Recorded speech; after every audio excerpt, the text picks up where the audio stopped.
আল্লাহ তাআলা দেরি এই জন্য করছেন যে তিনি তোমার শব্দ আরেকটু শুনতে চান। আর দেরি করার মানে এই না যে আল্লাহ তোমার দোয়া কবুল করবেন না।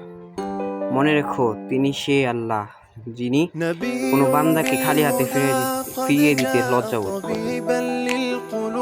وشفاء به ملئ الوجود ضياء رسول الله أتانا مبشرا ونذيرا سراجا للحياة منيرا فأصبح للضعيف نصيرا بأمر الله شفيع لنا يوم يلقى الله